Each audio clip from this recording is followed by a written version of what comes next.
지금부터 IBS 인하대학교 방송국의 아침 정규 방송을 시작하겠습니다.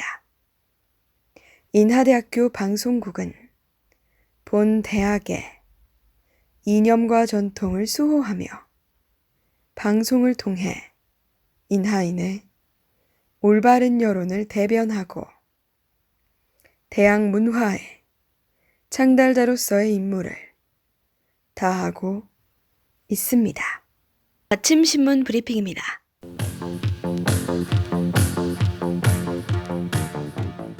어제자 조선일보 헤드라인 기사입니다.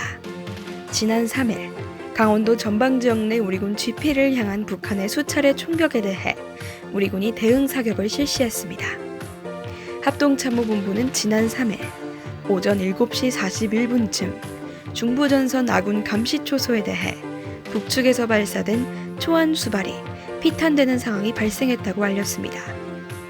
이에 대해 우리군은 대응 매뉴얼에 따라 현장 지휘관의 판단하에 경고방송 및 사격 2회를 실시했음을 전했습니다.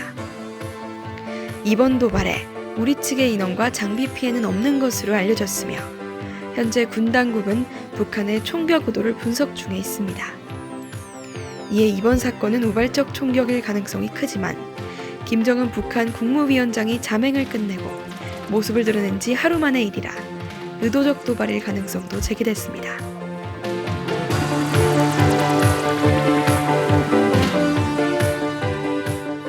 어제자 중앙일보 사회면 기사입니다. 경찰이 이천 물류창고 화재 현장에 대한 2차 정밀 수색에 나섰습니다. 지난 3일 경찰은 화재 사고 후 아직 수습되지 않은 유해와 유류품 등을 찾기 위해 경기도 이천시의 한 물류창고 신축공사 화재 현장에 대한 2차 정밀 수색에 나섰습니다. 현장에 투입된 15명의 경기남부지방경찰청 과학수사 요원들은 호미와 채 등을 이용해 남은재를 걷어내며 유해와 유류품을 찾아낼 예정임을 알렸습니다.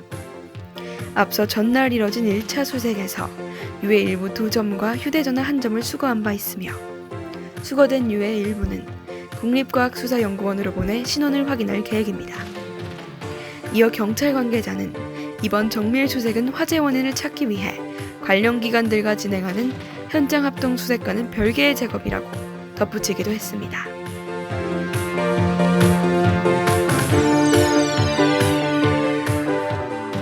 지난 2일자 경향신문 사회면 기사입니다. 강원 고성 산불의 주불이 약 12시간 만에 진화됐습니다. 고성 산불은 지난 1일 고성군 토성면의 한 주택에서 난 불이 인근 야산으로 옮으며 밤사이 양간지풍으로 불리는 태풍급 강풍을 타고 크게 번졌습니다.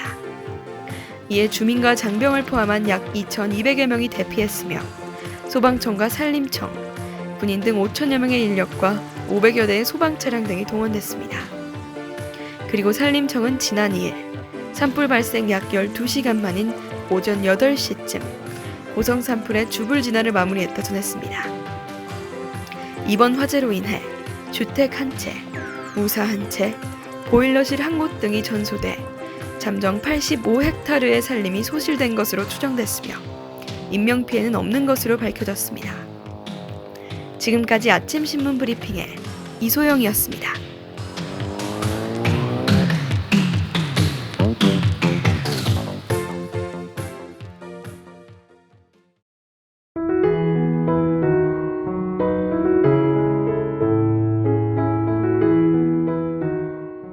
(2020년 5월 4일) 올해가 시작된 지도 얼마 되지 않은 것 같은데 벌써 5월이 됐어요.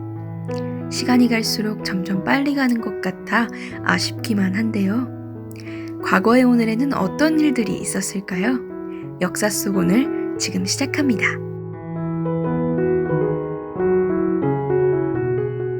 2013년 5월 4일 방화로 소실됐던 숭례문의 복원 완공식이 열렸습니다. 숭례문은 국보 1호로 조선시대부터 600년간 보존돼 있었는데요. 하지만 2008년에 일어난 방화로 인해 소실되면서 많은 이들의 안타까움을 샀습니다. 석축 기반과 일부 목조만 남기고 모두 불에 탔기 때문이었죠. 문화재는 한번 잃게 되면 복구한다 하더라도 그 의미가 줄어드는 만큼 체계적인 관리가 필요한데요. 2013년의 오늘을 거울 삼아 앞으로 문화재 관리가 더욱 잘 이뤄져야 한다는 생각이 들었습니다.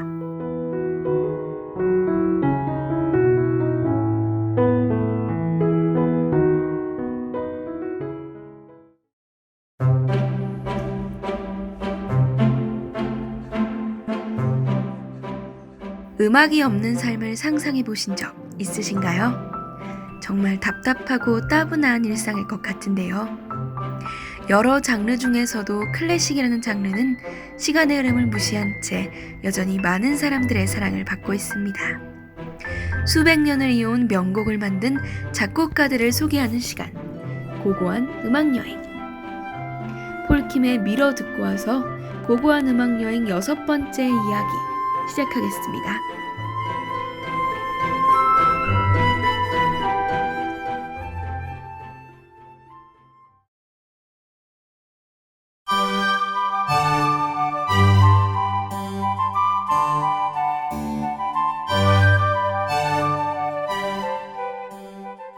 여러분들은 음악의 아버지가 있다는 것을 들어본 적 있으신가요? 사실 무생물인 음악에 아버지가 있다는 것이 이상하게 들릴 수도 있는데요. 제가 오늘 음악의 아버지가 누구이고 음악의 아버지로 불리게 된 그 이유까지 알려드릴게요.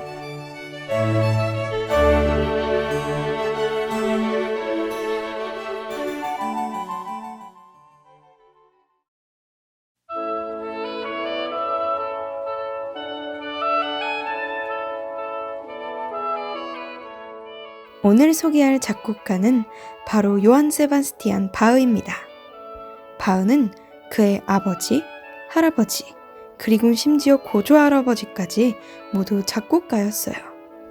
나중에는 그의 자식들까지 작곡가가 되어 무려 6세대로 이어지는 작곡가 집안이 됐는데요. 자식들도 자그마치 20명이나 낳아 개인 사적으로도 정말 음악의 아버지다운 면모를 보였죠.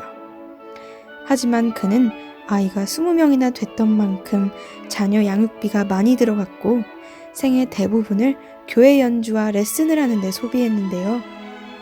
그렇기에 그의 장남과 차남, 막내 아들은 후에 음악사에 이름을 남겼지만 막상 바흐는 살아생전엔 잘 알려지지 못했답니다. 바흐가 이후 빛을 보게 된 것은 제가 저번에 소개해드렸던 멘델스존이 그의 마태 순환곡을 소개하면서부터였어요. 이후 모차르트와 베토벤, 하이든과 같은 작곡가들이 그를 인정하면서 그의 음악성이 비로소 알려지게 되었는데요. 그러면 이제 노래 2곡 듣고 와서 그가 음악의 아버지로 불린 이유를 알려드릴게요.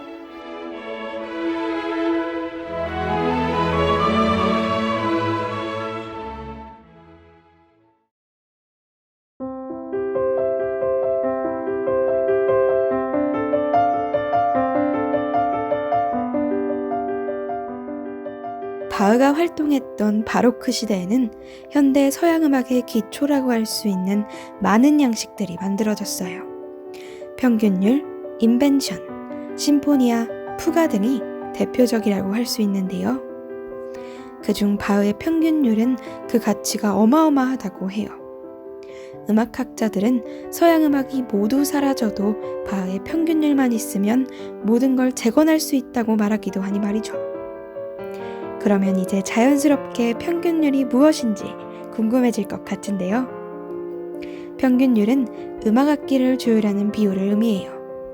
사실 바흐 이전에는 평균율을 제대로 만들어낸 사람이 없었는데 바흐는 평균율을 응용하고 변형하기까지 하며 이를 다양한 종류로 개발해낸 것이죠. 야구로 치면 포크볼, 변화구를 날리는 방법을 바흐가 개발한 거예요. 또 그는 당시 성악곡의 서브로밖에 쓰이지 않았던 여러 악기들이 주인공이 되는 곡들을 작곡해냈고 푸가라는 돌림노래 형식의 곡을 뒤에서 앞으로 거꾸로 연주해도 같은 노래가 나오게 만드는 등 아주 혁신적인 작곡을 해냈어요. 끝으로 많은 음악학자들은 바흐가 사망한 날을 바로크 시대의 끝이라고 규정하는데요. 자, 이 정도면 이제 바흐가 왜 음악의 아버지로 불리는지 아시겠죠? 그럼 이번에는 노래 한 곡 듣고 와서 그의 명곡들에 대한 이야기 나눠볼게요.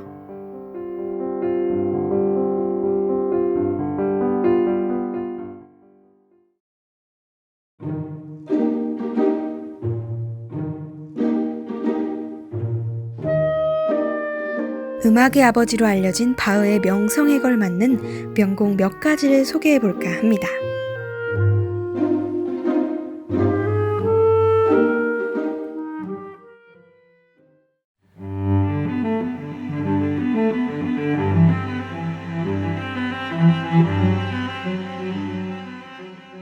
첫 번째로 소개할 곡은 무반주 첼로 모음곡 1번인데요. 클래식을 모르더라도 이 노래는 한 번쯤 들어봤을 법한 노래입니다. 이 곡은 스페인 바르셀로나의 한 고서점에서 200년간 잠자고 있다가 한 소년에 의해 우연히 발견되었습니다.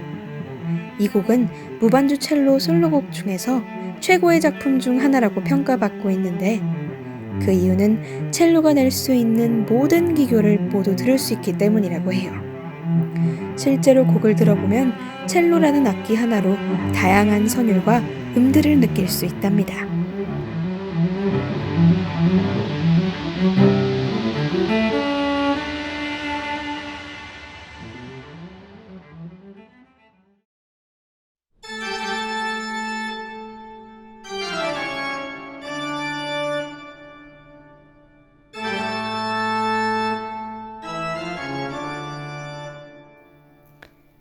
공포영화의 부금으로 등장할 것 같은 이 곡. 파이프 오르간을 이용했기에 웅장한 느낌을 받을 수 있는데요. 젊은 시절의 바흐가 작곡한 곡으로 화려한 기교와 풍성한 감정들을 느낄 수 있다고 합니다. 우리가 곡에서 흔히 알고 있는 부분은 토카타라는 양식의 시작 부분이고 이 토카타가 끝난 뒤 나오는 부분이 앞서 언급했던 돌림노래 푸가라서 이 곡의 제목을 토카타와 푸가라고 하는데요. 실제로 게임이나 영화에도 많이 등장하고 클리셰로 활용되는 등 오늘날에도 많은 사랑을 받고 있는 곡이랍니다.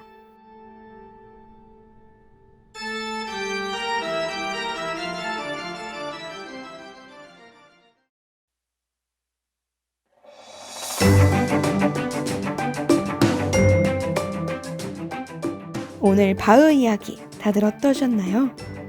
작곡가 두비시는 바흐를 두고 경애하는 음악의 주님이라는 이야기를 하기도 했는데요. 그만큼 음악사에서 바흐의 위상은 위대하다고 할 수 있답니다. 이번 고고한 음악여행 시간은 여기까지예요. 다음 이 시간에는 또 어떤 작곡가들이 우리를 기다리고 있을까요?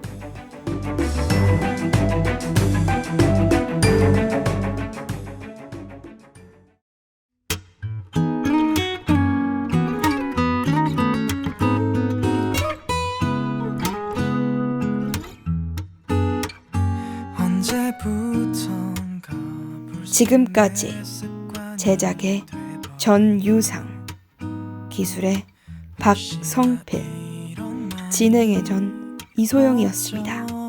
고맙습니다. 널 주저했어. 언제부턴가 점점 지금까지 여러분께서는 IBS 인하대학교 방송국의 아침 정규방송을 들으셨습니다. 다음 정규방송 시간까지 안녕히 계십시오. 여기는 참된 방송 인하대학교 방송국입니다. IBS